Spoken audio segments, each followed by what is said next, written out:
আমি আওয়ামী লীগের সরকারের মতো বা আওয়ামী লীগ দলের মতো মিথ্যা আশ্বাস দিতে চাই না। আমার সেই অভ্যাসটা নেই, আমি পারি না। আমরা যা পারবো সেটাই বলবো। অবশ্যই যদি আমরা চেষ্টা করি এবং সকলকেই সহযোগিতা করতে হবে, তাহলে দ্রব্যমূল্যের দাম কমিয়ে আনতে হবে এবং সেই জন্য আমাদেরকে উৎপাদনও বাড়াতে হবে। সেই উৎপাদন বাড়াতে হবে, দ্রব্যমূল্যের দাম কমাতে হবে, জনগণের ক্রয় ক্ষমতার মধ্যে নিয়ে আসতে হবে। এর থেকে আরেকটা জিনিস, কর্মসংস্থান সৃষ্টি করতে হবে, ব্যাপক কর্মসংস্থান সৃষ্টি করতে হবে।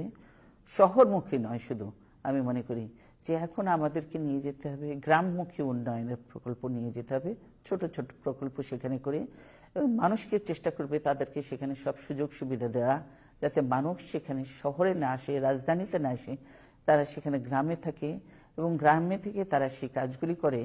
এবং কৃষক, যেমন যে কৃষক উৎপাদন করছে সেই কৃষককে আমার দেখতে হবে যে উৎপাদন করছে সেই উৎপাদনের খরচটা যাতে তার উঠে একটু প্রফিট থাকে। তাকে তো খেতে হবে, তাকে কিনে খেতে হবে, সে বিক্রি করবে, আবার তাকে অন্য জিনিস করতে হবে, পরিবার চালাতে হবে।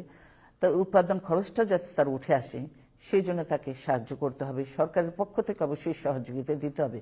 আমাদের মতো গরিব দেশে যদি সরকার সহযোগিতা না করে তাহলে কিন্তু তারা সেভাবে, হয়তো যারা ধনী কৃষক আছে তারা পারবে, কিন্তু আমাদের দেশে বেশিরভাগই কৃষক হলো যে দরিদ্র কৃষক, তাদেরকে সহযোগিতা দিতে হবে, সুলভ মূল্যে জিনিসগুলি পায় সে ব্যবস্থা করতে হবে।